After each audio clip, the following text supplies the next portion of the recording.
I'm not shocked. I mean, I've said this over and over. I'm not shocked.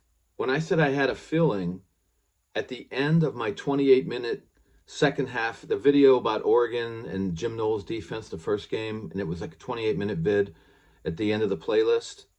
So if you check it out, at the very end of that video, I say, I have a feeling.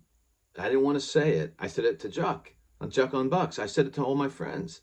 I have a feeling, but I didn't want to say it because I've done this before and I've jinxed teams. I mean, I have an idea of how that works. It's a quantum mechanic thing. I did physics, so I was a physics major or whatever, but that's neither here nor there. I just didn't want to jinx it, so I kept my mouth closed about it, but I kept wanting to say it, that I had a feeling that we were going to kill Oregon in this game, that Ohio State was going to kill Oregon based on film, based on the fact that we had a better game plan on offense than I realized going through it late, like 2 months later, which I did last week, and I saw on video. So our game, I really felt like that game plan we had against Tennessee, we're going to keep going with that in big time. And then it's going to be tough because we simply have more talent than Oregon. And from the very beginning of the year, I never felt this was Oregon's year. I think it's coming. And that's all we needed to do. I mean, we have a great talent, experience, culture. Okay, Ryan Day's been doing this a few years now. We have a really defensive mastermind in Jim Knowles. Okay, so our defense is like the best. He got out schemed one time all year. That was by Will Stein of Oregon. Didn't expect it a second time. And we have two guys that really know offensive football, in Ryan Day and Chip Kelly, but they've been holding back all year, but they weren't now. And I think that holding back really hurt this team all year long, but we got through a pretty weak schedule. We were much better than any of the other teams, including Penn State, much better. Only Oregon was even close to Ohio State in talent, experience, and coaching. So, that's the team we lost to. And then the Michigan game out, that's ridiculous. And Ryan Day's real lucky that there were enough bad teams this year that we were able to get in the playoffs. I mean, we didn't need that game to get in the playoffs. He's lucky for that. Really is. I mean, you lose like that to a team that really should have been 4-6. They barely beat Minnesota, barely got by Minnesota and USC. Easily could have lost those games. Been 4-6, no bowl, playing, and then beat us. Wow. Okay, and don't tell me Bama bowl game crap. That's all loaded. And bowl games are nothing. They mean nothing. Motivations are all over the map. Bama was not, that's an easy game. They weren't motivated for that game. They wanted to be in the playoffs. We've seen it 100 times. Plus, half the players are missing in those games. So anyway, Michigan was at the best an average team this year. So anyway, in the playoffs come Ohio State, unleashing the real game plan that they had to be practicing throughout the year, because you can't just suddenly shift like that. These aren't robots for you stats guys out there. Okay, these are real people, real kids. And so they had to be practicing this. This had to be a plan. Ryan Day's already come out and said he didn't want to do too much no huddle. He didn't want to run too many plays during the year for the sake of attrition, injuries, and the like. So here we are with all of a sudden the offense. Any big-time Ohio State guy, fan, watches spring ball, studies it, follows through camp. We all knew about Jeremiah Smith, JJ. We knew about him in the spring, and we're going, holy cow. So that was already happening. We knew about all our talent. This wasn't a joke trying to say this team was so talented. And we also found out that, definitely by fall camp, if not in the spring so much, but in fall camp, Will Howard's the man. He greatest quarterback of all time, of course not, but a way better version of Craig Krenzel. Let me just say that. And I almost hate to put Krenzel's name in with this guy because Howard's way better than Krenzel, but Howard's really good, and he's a distributor, and he can do all the things that needed to be done. I was so excited about Chip Kelly, and I was so disappointed with this year on that offense, but this is what I expected, and it's incredible. And so I'm going to look at the film here, and what I can't believe, the reason I thought it could be a blowout, not because Oregon's so much worse than us, that we're the better team, period. We easily could have won that other game, and I said that last week. But not that much better, and everybody knows that. There was such a cockiness, this 13-0 record, and they had all the hype before the year began. And I think they were listening to the press clippings. They really were. I don't know. Lanning can say what he wants, but he was acting cocky. Gabriel was acting cocky. Now Lanning's saying he didn't have a good game plan. From the film I've watched already, he's right. Wow, really ridiculous. Actually, it would almost look like they didn't believe, like they were watching the Tennessee film, then going, "Oh wait, that's not really Ohio State. That's crazy. Put that away. Let's get back to the regular season stuff." Because they played like they were playing a team from the regular season. It wasn't the same thing. So anyway. I want to go through, I'm gonna be talking about Texas. I don't think, I had a feeling about this game. I don't have the same thing about Texas. I don't think this is going to be an absolute blowout of Texas. Right now, I don't. We'll see if I change my tune in a couple days after all the film study. Knowles has Jim Knowles does a lot of coverage variety. He mixes up his coverages brilliantly. Okay. Dan Lanning, who's mainly the defensive guy over there in Oregon with his coaches, he likes to mix up the pressure. He jumps his line around. He moves those guys around too, plays games up on the D line. So he's more of a pressure guy with more strong match or man-to-man coverage. Okay, and this guy now for Texas, Kwiatkowski, who's really good too. He does a little of both. He likes to mix up the coverages and throw some surprise blitzes in, a little bit more like Knowles. But he doesn't do as much as Knowles, nor as much as Lanning. He's a little more conservative, but he puts in the surprises and his real sound and the technique. That he really teaches these guys the good technique, and they play their fundamentals, they execute. Okay, but he needs more talent. I think, Knowles and Lanning can almost get away with less, and Kwiatkowski not as much. And the talent is there for Texas's defense. It's there. Crazy thing is, there's more for Ohio State. That's what's scary. They have actually more talent and experience than Texas, okay, on defense, and sort of on offense as well. But anyway, on defense for sure. So that's Knowles, who doesn't even need all that and has all that. That's what's making this defense so amazing. He's gotten burned once. Now, he could get burned again because Steve Sarkisian is also a brilliant offensive mind. But Sarkisian has to have the game plan right. And when he does, his schemes and play calling go right in line. It's brilliant.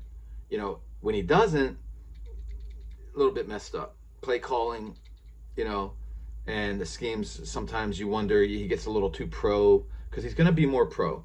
The guys Ohio State has played, okay, in the playoffs, Tennessee, that's the power spread Art Briles stuff. Okay, that's what Josh Heupel does. Okay. What did Knowles come out and do? Very simple. KISS. Keep it simple, stupid. 5 defensive backs in the back. I showed this on the film. Some film of Tennessee. 2 linebackers in the overhang. At the snap, the DBs went into either cover 3, cover 1, match, man-to-man. They did all kind of cover 5, quarters, and they even did like a Tampa quarters thing. It was crazy. Almost some stuff. It looked like a little cover 7-ish. They just jumped into all kinds of stuff right after the snap. It was fantastic. A lot of times use Caleb Downs as a spy or as the hole guy for the Tampa and stuff like that. So simple, but super effective. And what did those 2 linebackers in the overhang, 2 really good linebackers, by the way, Cody Simon, Sonny Styles, crash the box. Have an eye on that run, because that's the Art Briles style. Spread you out, power it up the gut, power spread. Watch out for the pass, but then crash the box. The safeties crashed, and you only got away. Zach Smith said a great thing. That's the film I used from Zach, and he said a great thing. He said he noticed that was happening, and he said you need a really strong defensive line to hold it up just a second to get those guys in there, and that's true. But Ohio State had that, so the defensive line had to be huge for us, and they were. So, and you could expect it. It's a great defensive line and with depth that Ohio State has. So that was the game plan there. Then Oregon, I'm going to watch the film. We're going to look through all this, and I'm going to see what it was like. But I pretty much from the game I watched live, and the parts that I watched live, I came in late and everything. Again, I was seeing not much blitzing. Simple, but not quite as simple as the Tennessee. A little more multiple.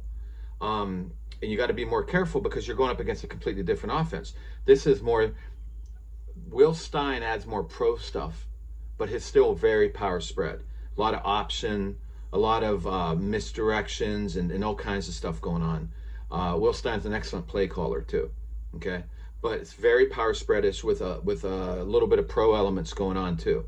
So you got to mix a little more. And I think, and then you have to play a little more, there's a lot of quick game and max pass protection, max pass pro. So you can't just blitz, so you got to fake the blitz, do surprise blitz, but more than anything, mix those coverages and get a little more man-to-man. So there was more man-to-man. It was not as simple as the Tennessee game plan. I'm going to check it out and see if I'm wrong, but I'm guessing it was more man-to-man. It's what he did in the second half of the Oregon game, which worked pretty well, okay? The big explosives are more the first half. And then against Texas, what's going to happen? Well, now it's even more multiple. Sarkisian's more multiple, a little more pro style, even more pro style than Blake Stein. Will Stein. More. So there's going to be more pro, more mix, more multiple. So that's going to keep Knowles from really keeping so simple like he did against Tennessee. A little more complicated against Oregon. It's going to be even a little more complicated now against Texas, and that's going to be tough. That's why this is really going to be mano a mano, the minds of Sark and Knowles. It's going to be interesting because it's going to, someone's going to have to win that game plan. Or for Ohio State, because of their talent, if it's a stalemate, we could win that. That's what's the benefit of having so much talent. But there's a lot of talent on the offense of Texas as well. We all know that. So it's going to be, it's going to be a real interesting. And I feel like if Knowles gets the better in Sarkisian's game plans and he's making adjustments now, and at halftime they're making adjustments, this game could get away from Texas. So yeah, Ohio State could run away again, but I don't think it's going to be nearly like it was. I expect Texas to be more ready than the other two teams. Absolutely. And let's go to the other side on defense. That's the thing. Again, Kwiatkowski, he's not a mastermind, but he's solid. He's really smart. He knows his stuff. And they're going to rep this stuff and get ready to execute. And I think there's going to be better execution. He's going to be more ready. But even if they're ready, it's not enough talent or enough scheme that's going to stop what Ohio State has going on right now on offense. So we're going to get points, Ohio State, unless we go back to the regular season. We're getting points, okay? So what's the thing? What does Texas have to do to win this? Because a lot of people now are in the Ohio State bandwagon, Number one, they could use a big letdown from Ohio State. But I don't know that that's coming. It could. Again, all the press clippings, all the talk, all the media, all that nonsense. But Ohio State's been through this nonsense. Will Howard, after the Indiana game, was typing in the camera, going F you to the social media. So I think they're over this. So I think they're not going to read their press clippings right now. I think they're going to stay focused. But we could still get a letdown. So I don't think they're going to be too cocky or anything. I really don't. Texas won't overlook this either and be cocky like Oregon. No way. So we're going to have we might have the best matchup of the college football playoffs this year. We might have the only good matchup, the only great game could be this one. So I think, what's going to be, though, is the game plan of Sarkisian, because they need to get some points. I do not think this game is, Ohio State's going to get it in the 20s at least, I think. So Texas has to get up in there, okay? And against Knowles' defense, that means great game plan Sarkisian and execution. I think yours, the QB we've all ragged on a lot, I think he could do it. He could make some mistakes, but I think he's veteran enough he'll come back from those mistakes. So this could be a close game if Sark gets it right. And I think it falls a lot on him. And he can do it. He's brilliant. I was a huge Sark fan back when he was on USC. He killed Ohio State with his schemes back then. If Ohio State just suffers something, a letdown a bit in the second half, let's say they have a big lead, Texas could, like the opposite of what Texas has been doing, they could get back into it. I can't imagine Texas letting down against Ohio State. I know they let down, they had the big lead against the other two teams, but those are crap teams that they were controlling the game. I love Boise State and what they've done. And Dillingham, I love this guy and what he's done at Arizona State. I'm just saying, okay? I don't mean to call it crap, but it is, okay, what it was. I don't think Texas, I'm more wondering if Ohio State has a big lead and lets down, and then they're in trouble. But again, Texas has to find a way to get this close, okay? They've got to get some points. They got to slow down the offense a little bit of Ohio State. They got to get some points, keep it close. Then they can win, because they have the better special teams. And it's the special teams that I've been worried about since the beginning of the year. And offensive line depth, but that was taken care of because Ohio State had sicknesses during training camp, and guys got in and got in the mix, and the backups looked good, and I was really happy for our backup offensive lines coming into the year, and I was wondering where Luke Montgomery was. I'm glad he's finally playing now. So yeah, no, so that's good. The special teams actually was doing better than I thought, but they don't have a special teams coach on Ohio State. And Texas has one of the best. Is it Banks? Jeff Banks? Is it? But he's excellent. He's excellent. He'll pull out all the stops too. So, but Ohio State, they did it by committee. It was looking good. There was a block punt here and there. There was a touchdown return, kickoff return. Caleb Downs, Brandon Innes, guys, punt return, the kick returns. It was upsetting to me that Jaden Ballard wasn't better at that. But we got Henderson back there and stuff. So yeah, I'm not saying Ohio State could surprise me with their kicking. I mean with their special teams. And the kicking is worrisome. The punter, a no-name guy, I thought he was going to be third string, ends up being the head punter. He's been solid. Does he screw up in a big game? Maybe. But he's been solid so far. Fielding, the kicker, doesn't have a big leg. He has an odd technique, in my opinion. I was worried about that technique in big games, and he's already showed that, yeah, that's a problem. Now, he has guts. He has a great attitude. Maybe he'll make the kicks now. I don't know. But definitely, I've got a bank. There's a veteran kicker for Texas. Not the best in the country, but good. He's very good. He's a veteran. Not a veteran punter, but he's a talented punter. Good return game with Bolden. They got Silas Bolden, and he's made already a big return in the playoffs. And really in good coverage units, and so does Ohio State. But you could see some block punts or something. So again, that special teams leans towards Texas. So for me, if I'm a Texas fan, I'm saying, great game plan, Sark. Got to find a way to get points on the board. Got to keep in that area. Put the pressure on Ohio State. See if they let down a little bit at some point or something, and then see if our special teams can win this game. Or a big play at the end by yours, a veteran quarterback, or something. But, obviously, I'm thinking Ohio State. I actually don't even know it will be that close, but we'll see. But it could be. I don't think we'll see absolute blowout this time. But anyways, now it's time to look at some film because I really want to see, what the heck with Oregon on their game plan, and their schemes, especially Will Stein's side of it too, the offense of them, and see if by looking at this film, courtesy of Zach Smith, who does really great stuff over at Menace on Sports, you can see he knocks out a ton of film every play, not just me, like some plays, a whole lot of stuff. So you got to check it out. Anyway, yeah, I really want to see if I'm going to come back after looking at all this film and putting some up for you guys. I'm going to come back and, after that's done, and that should be by Thursday or Friday, and why I changed my tune about this Texas game. We'll see.